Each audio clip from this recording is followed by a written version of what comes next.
Assalamualaikum warahmatullahi wabarakatuh.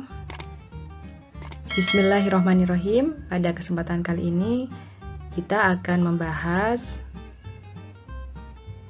pajak terkait dengan PPN, pajak pertambahan nilai, dan PPNBM atau pajak penjualan atas barang mewah. Langsung saja ke slide berikutnya. Dasar hukum dari PPN dan PPNBM yang pertama kali itu adalah Undang-Undang Nomor 8 Tahun 1983, tapi mengalami perubahan-perubahan, dan yang terakhir adalah Undang-Undang Nomor 42 Tahun 2009. Undang-undang ini juga disebut sebagai Undang-Undang Pajak Pertambahan Nilai 1984. Kemudian, apa itu PPN?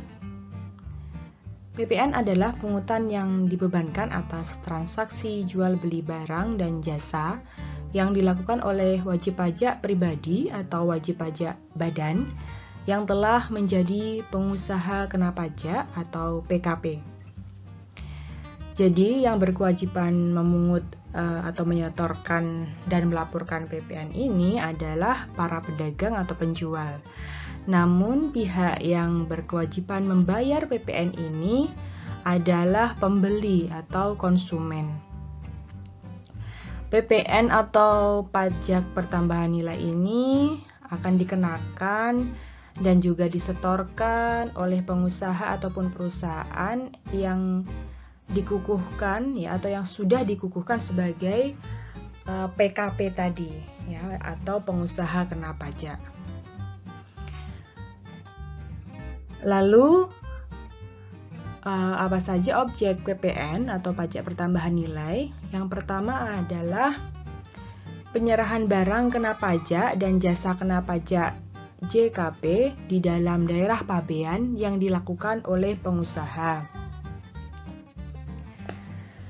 Yang dimaksud dari daerah pabean adalah wilayah Republik Indonesia yang meliputi wilayah darat, perairan, dan ruang udara di atasnya, serta tempat-tempat tertentu di zona ekonomi eksklusif dan landas kontinen yang di dalamnya berlaku undang-undang yang mengatur mengenai kepabeanan. Yang kedua, objek PPN adalah impor barang kena pajak. Yang ketiga, manfaatan barang kena pajak tidak berwujud dari luar daerah pabean di dalam daerah pabean.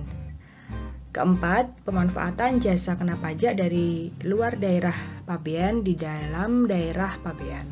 Kemudian yang kelima, ekspor barang kena pajak berwujud atau tidak berwujud, dan ekspor jasa kena pajak oleh pengusaha kena pajak atau PKP.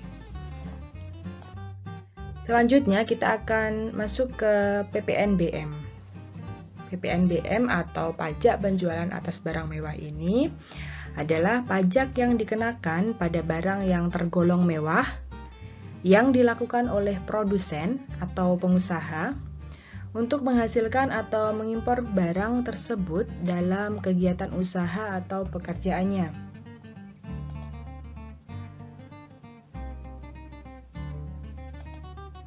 Apa saja barang yang tergolong mewah atau barang kena pajak yang tergolong mewah ini? Antara lain, yang pertama adalah barang yang bukan merupakan barang kebutuhan pokok. Ya, berarti selain barang-barang yang sering kita gunakan atau kita butuhkan sehari-harinya, seperti misalnya bahan makanan, kemudian mungkin yang berkaitan dengan pakaian, seperti itu. Kemudian yang kedua adalah barang yang hanya dikonsumsi oleh masyarakat tertentu. Hanya orang-orang yang memiliki dana lebih yang mampu mengkonsumsi barang ini.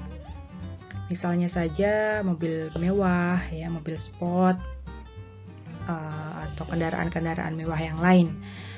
Kemudian yang ketiga, barang yang hanya dikonsumsi oleh masyarakat yang berpenghasilan tinggi.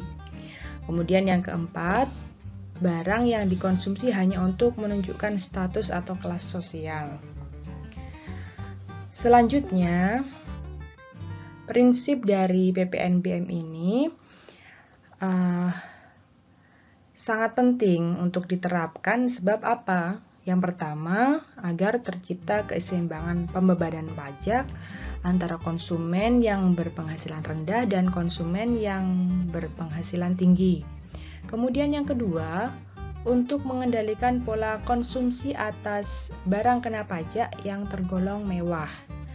Kemudian yang ketiga, perlindungan terhadap produsen kecil atau tradisional. Kemudian yang keempat, mengamankan penerimaan negara. Nah, prinsip pemungutan pajak penjualan atas barang mewah ini dilakukan hanya satu kali saja, yaitu pada saat penyerahan oleh pabrikan atau produsen barang kena pajak yang tergolong mewah ini, atau yang kedua, yaitu ketika impor barang pajak yang tergolong mewah, atau bisa dikatakan ketika mengimpor barang kena pajak yang tergolong kategori barang-barang mewah. Itu misalkan rekan-rekan mahasiswa di sini nanti menjadi seorang pengusaha, kemudian mengimpor barang yang mewah, misalnya mobil mewah dari luar negeri, itu akan terkena PPNBM. Lalu tarif PPN dan PPNBM ini ada pada Undang-Undang Nomor 42. Untuk PPN sendiri di pasal 7, yaitu tarif yang pertama ketentuannya adalah 10% dikalikan DPP. Kemudian yang kedua, tarif PPN sebesar 0% diterapkan atas yang pertama, ekspor barang kena pajak yang berwujud. Yang kedua, ekspor barang kena pajak tidak berwujud. Kemudian yang ketiga, ekspor jasa kena pajak. Kemudian ketentuan yang ketiga, tarif pajak sebagaimana yang dimaksud dalam ayat 1 tadi dapat berubah menjadi paling rendah 5% dan paling tinggi sebesar 15%, sebagaimana diatur oleh peraturan pemerintah. Kalau tadi di pasal 7 itu mengatur tarif PPN, di pasal 8 itu ada undang-undang pasal 8 Undang-Undang Nomor 42 tahun 2009 mengatur tentang pajak penjualan atas barang mewah.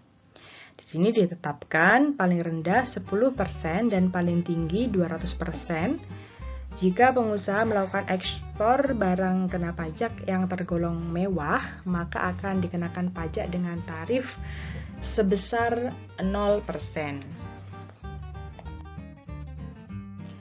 Saya akan langsung lanjut untuk cara menghitungnya ya. Di sini sudah saya contohkan. PT Suryatronik menjual elektronik berupa televisi sebanyak 15 unit kepada konsumennya, yaitu toko Jayatronik. Harga per unit televisi sebesar 4.500.000. Berapakah PPN terutangnya? Jawabannya adalah kita hitung total DPP atas 15 unit televisi yang terjual terlebih dahulu, yaitu sebesar 67.500.000 rupiah. Ini pengalian dari 15 unit dikalikan dengan harga per unitnya. Kemudian PPN-nya ini 10% dari total harga jualnya. Jadi diperoleh sama dengan PPN-nya adalah 6.750.000. Ini contoh yang pertama untuk penghitungan PPN. Kemudian untuk penghitungan PPNBM, ini sudah saya contohkan juga. Ibu Sulis adalah pengusaha di bidang desain interior. Pada suatu hari beliau membeli sebuah mobil sport mewah dengan harga 800 juta rupiah.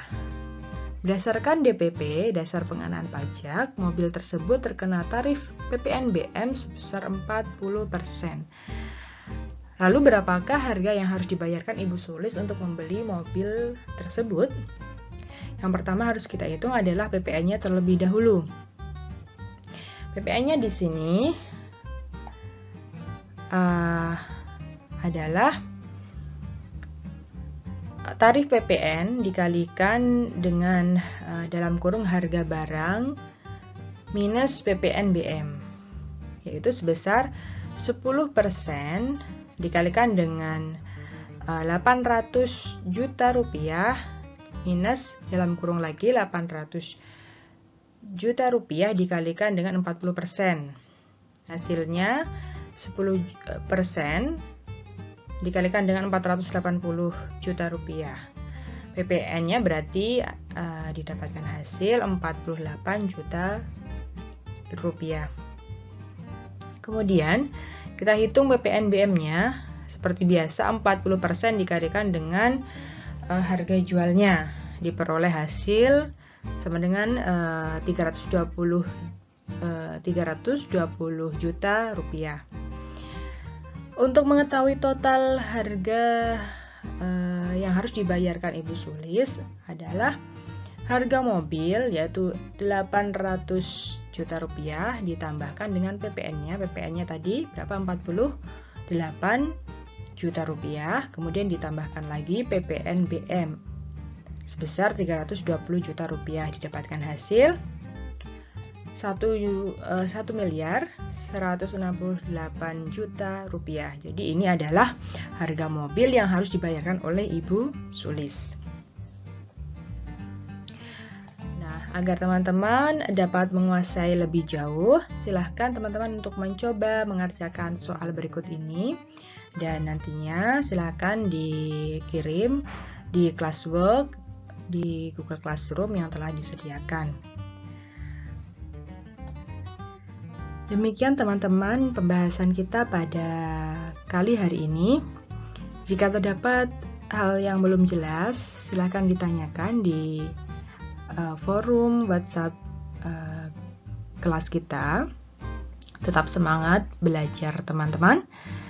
Billahi taufiq wal hidayah. Wassalamualaikum warahmatullahi wabarakatuh.